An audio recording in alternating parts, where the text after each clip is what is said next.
Hello Exiles, this is Ryan from Behind Eyes Gaming and welcome to another Path of Exile video. In today's video I'm going to go over kind of my thoughts on the Legacy of Phrecia event and how I just kind of decided to get rid of all the micromanagement, all the stress, everything that was burning me out of the event, and managed to just kind of enjoy myself on it.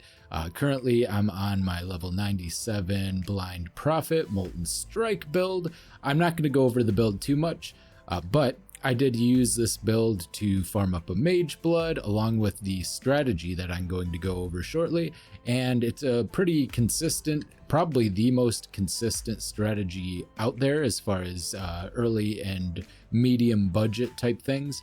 Like many of the strategies I've done, it kind of fell on me finding one specific idol and then building around it from there, and then slowly upgrading it, which I'm still in the process of. I have a lot of upgrading to do, but very consistently gets me about 1 1/3 divine average per map.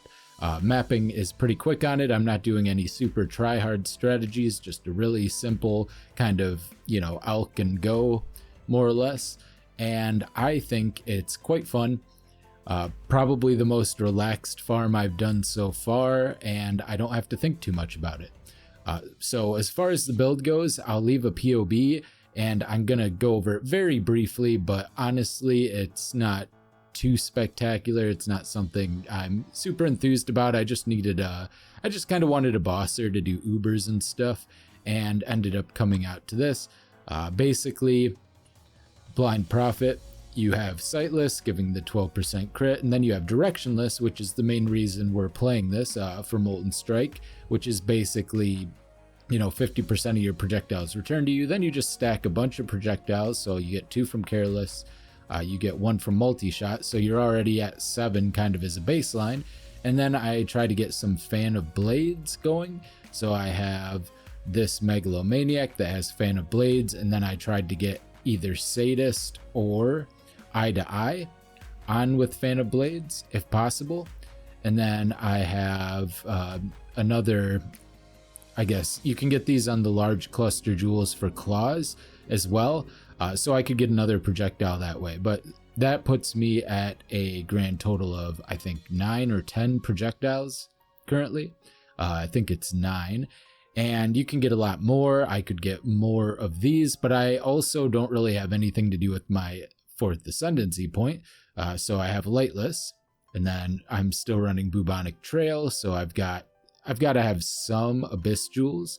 So I'm kind of doing that here. I only have 4 currently in the build because the Thread of Hope here saves me a couple points, also allows me to get Primeval Force, which I temporarily am out of, to get the next Frenzy charge that I wanted. But I was previously speccing into Primeval Force, which is very strong, particularly with my Mageblood. The major difference between this and the Frostblades build, it's very similar. It's a claw-based attack build. It's going to use a lot of the same tree. However, I'm using Enlighten, so I don't need to get any mana reservation efficiency, and I'm also just using overall less reservation. And then Point Blank is also very important, and the less projectile speed mastery.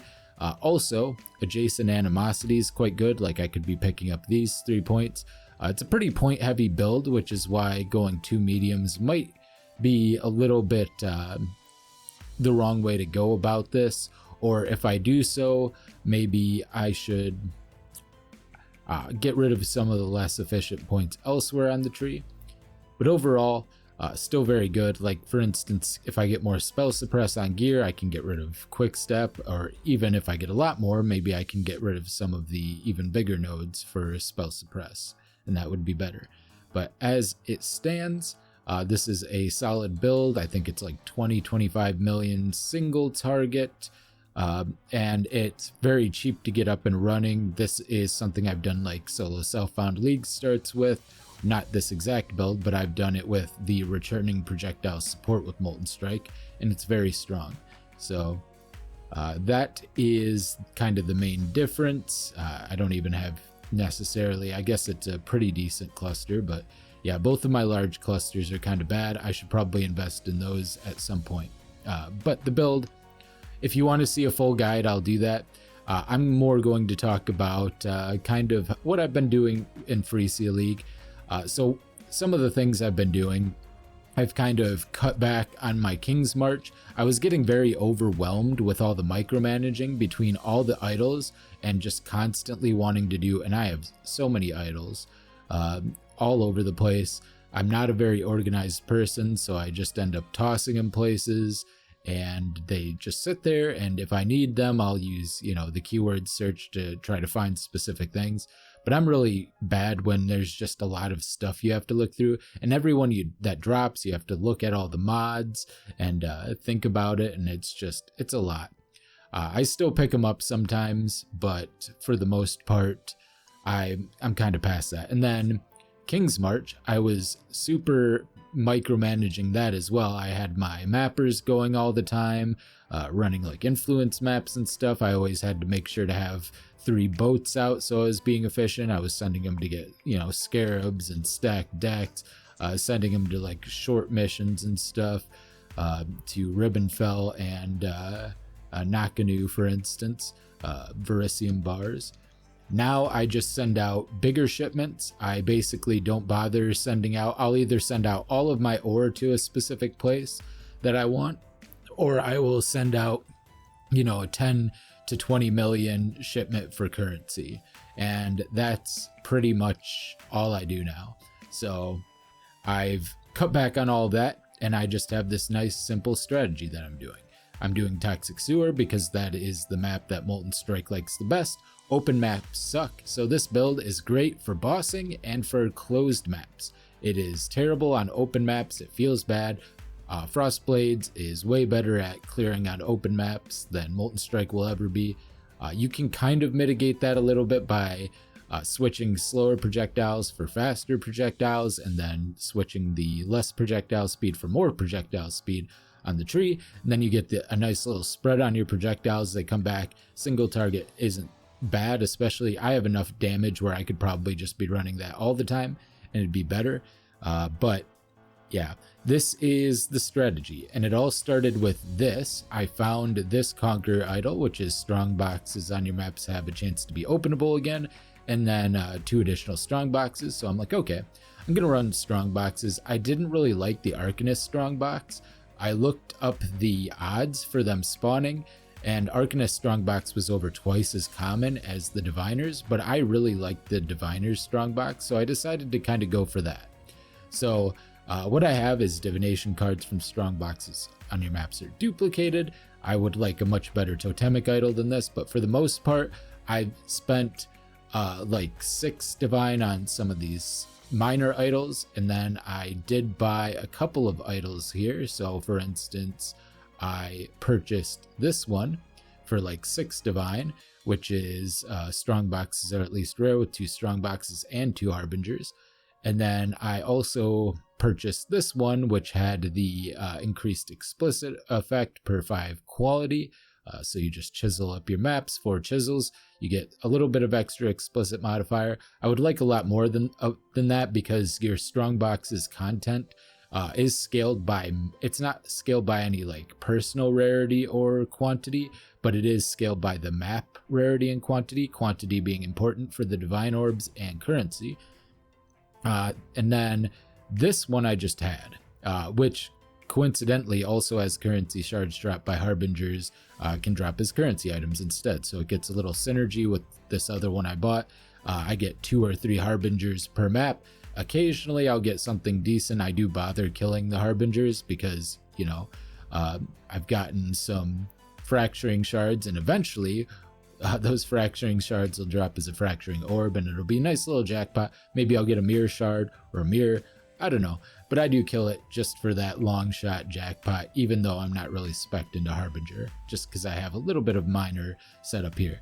But then all of my small idols have I even have like this just random magic one, but preferably, unless they have something else quite good on them, this one's kind of the exception. The roll is very low. I need to replace this one next, but relatively high. I try to go 65% or higher chance for the strong boxes on maps to be a diviners.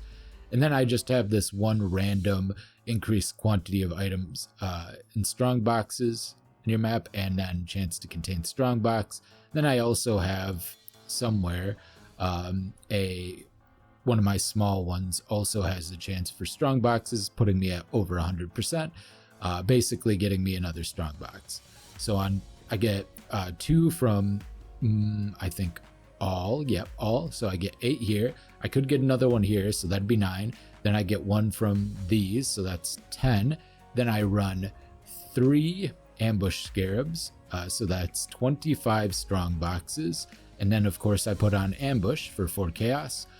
So my scarabs are going to be 3 ambush scarabs, 1 ambush scarab of discernment, and then 1 ambush scarab of hidden compartments. You can also run the other ambush scarab here if you'd like, the ambush scarab of potency, and I think this is better for currency farming if you want to do Arcanist strong boxes. But if you're doing Arcanist, you want to be doing like 8 mod maps, possibly Delirious, because the raw amount of currency is going to be a little bit more consistent that way. Those things are still nice to do on the divination card, but a little less necessary because there are better prefixes that can roll on Diviner's strong boxes. I'm talking specifically, there are more things that increase the amount of drops in the box innately. So I think it's a little easier to do like an Elk and Go strategy for Diviners, but it's much easier to get pretty much all your maps on, or all your boxes on the map to be Arcanist. So there's that trade-off. As it stands with my current amount of 656% increased chance, I have usually a little less than half of my boxes are Diviner's strong boxes currently. I am running Eldritch Gaze as well because of the potential to increase my quantity through the Eater of Worlds. So I can get pretty huge quantity boosts if I get a good altar, and that will help out quite a bit. But you could replace, these 3 with just more chance to get the Diviner strong boxes, and then replace some of the smaller ones, and have like maybe 2/3 of your map, or over half at least, be Diviners. And yeah, I think the openable again is very, very powerful for Diviners compared to, for instance, if you're running the Arcanists, you want to always like re-roll your boxes and try for both a large flat amount of increased items as well as a large percent quantity of contained items. There you go. So got there eventually, got to my point. I'm just going to run a map, show how it goes. I have a loot filter. I'm going to try to remember to put the link to my loot filter. It is an uber strict. You definitely want to run a very strict, and I'll show you why when I kill when I kill these 2 Diviners strong boxes. So yeah, I'm already getting an extra open, but you are going to end up with a lot if you don't have a very strict. I actually took the very strict though, and I put some things like More is Never Enough, the Wrath, those kind of nice consistent ways of gaining currency. I've added those. You do get a lot of like tings. It's very consistent. You get some high value items here. You do still run, because of discernment, you still do get a lot of Arcanist strong boxes. I do get divines out of them sometimes, so ideally if I had my idol that doubles my divination drop, also double currency drop, because yeah, I'm dropping a lot of currency here, but none of it's getting doubled. It's also all like kind of low, which is another reason why you wanna, if you're running currency, chaotic disposition is another thing that makes it very consistent. So right here, this is a good example. Just in raw currency, 2 the Wrath is worth like 2.3 or whatever chaos. You drop them in stacks of 2, and then 2 chaotic dispositions, which are each worth 5. I like to look at the unique ones in case I can get a top roll. But yeah, so that was like 12 point some chaos, and the total cost of the scarabs is like 25 or 26 plus, and that's counting the crafting ambush onto the map device as well. So it's 25 or 26 per map, and the Wrath and Chaotic Disposition are extremely common drops. You get a lot of them. They pretty much will pay for the map themselves at this point, so anything you get on top of that just ends up being kind of gravy. More is never enough gives 4 of the same scarab. I've gotten a couple of times the 4 of the wisp scarabs, which are like 65 chaos each at the moment, so that goes a long way as well. That is actually not on the uber strict filter. Sometimes you get a lot of repeats of these regular strong boxes, but that's okay. This is also a very good gold strategy, because you just end up killing. Sometimes you reopen like Stream of Monsters or 3 rare mods, or map 3 rare monster boxes several times, and you can get like 30-40k gold. I'd say the average is right around 20k on most maps, but sometimes you get a bismuth shrine and you get some lucky reopens with Stream of Monsters, or this one has 3 rare monsters, for instance, which is pretty good gold. Got to open that one twice. 2 Divine Beauties, just from a regular box. Oh, I've scryed Divine Beauty from Underground Sea onto Toxic Sewer. You get some of them sometimes because they can drop both from the boxes as well, and then they get doubled if they drop from the boxes because of the thing. So I could take quantity here. It would decrease my defenses per. That's like the one mod that I don't like to take, is that one. Yeah, I guess I'll take the basic currency one, doesn't matter. But yeah, you get a good amount of Divine Beauties. I've turned in 3 sets of Divine Beauties in the last like 2 days, just kind of casually mapping.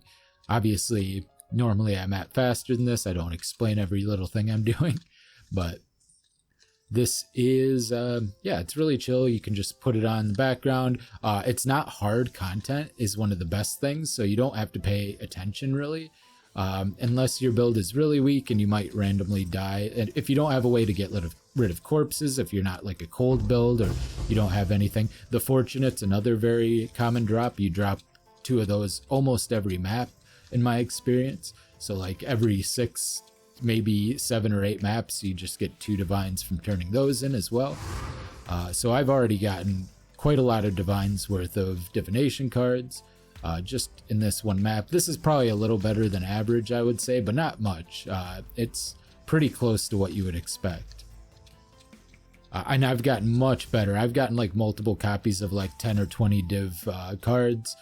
Pretty rare ones. I got like the Fiend. I got 2 copies of the Fiend. It's not worth that much at the moment because headhunters are common with people like Rogue Exile farming. But, under normal circumstances, the Fiend would be a very expensive divination card. I got 2 of those earlier today. I've gotten like 6 or 8 Sephiroth, the big divination card, or the big Divine Orb divination card. So I've gotten quite a few of those. You sometimes will just drop divines out of these Arcanists too. Probably like 1 in every 10 maps because we're not really speccing for it, but it does happen. It adds on to the extra. And we're just about done. I think this is the last box. All right. And then, yeah, just leave the map. Good to go. And the fun thing is, if you enjoy turning in divination cards, which I do, I really like doing that. You can pull up your stash here, put them all in. I mean, obviously I could keep the full ones in my inventory, but I don't want to pay too much attention there. So you throw them all in, and then you pull up your divination cards, and you can just click through, and it's like, ooh, I've got all sorts of good stuff. You get a lot of dust because you get a lot of random, like, weird uniques and stuff through this. The Wrath is going to turn out, get a lot of the Wilted Rose. I've got so many level 21 Aura Gems. This one, I have a bunch of these, and I don't really know what I would do with them. Got the Vol one. You get tons of Ventures Gambles. I've got a decent amount of like good Ventures Gambles. That one was almost good. Just lots of random stuff that you get. Like, this is okay dust. There's a lot of like decent enough dust uniques you can get. Seven League Step, got a bunch of those. 8 mod maps, nice. Doriani's Fist, that's, I don't know if it's worth that much right now, but it's pretty rare. It might be worth a lot of dust. Sometimes you gotta kind of dump stuff. I normally don't turn, I didn't turn in the last map. You know what? I'm just gonna go ahead and anything that I don't have Doriani's Fist, I make a little pile of uniques to go turn into dust or whatever it might be for my town. Over here, just throw those in there. It's like 13k for Venter's Gambles. You get pretty much 2 Venter's Gambles per map, more or less, which is pretty cool. I'll just throw this in here, and there you go. Some lightning coils, 6-link astral plate, that's just going to be fusing. Horned scarabs, that's worth a decent amount. Lots of just random scarabs. Sometimes you get really good ones, sometimes less so. Delirium Mania. Double corrupted Azimuths. There's a Divine Beauty turn in. Got yeah, just boatloads of stuff. It's really nice. And yeah, pretty much almost every map you're just getting, if you don't pay too much attention, just pick up what's on the filter, you'll just get a nice little goodie bag basically every couple of maps. You can pop in, you're like, oh, now I got some more divines, and you get tons of raw chaos. It's just really great. Socketed Curse and Warcry. Okay, well, I don't know if I'm gonna do anything with that or if that'll just be dust, but the rest goes in here. And then I'll just kind of take all this stuff here. Maybe I corrupt the 7 League Step. Maybe I get a cool one. Nope, not this time. And I just toss all of my gold in here. Only got 16k that time. Items that I don't really want to bother selling from really rare cards, I'll just sell the cards straight up to on the currency exchange.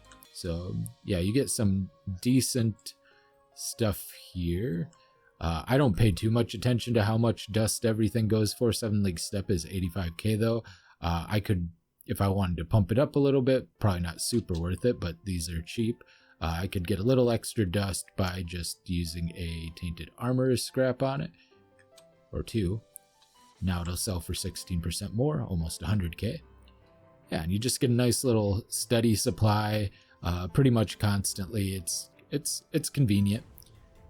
Get, you know, a few million dust just doing that.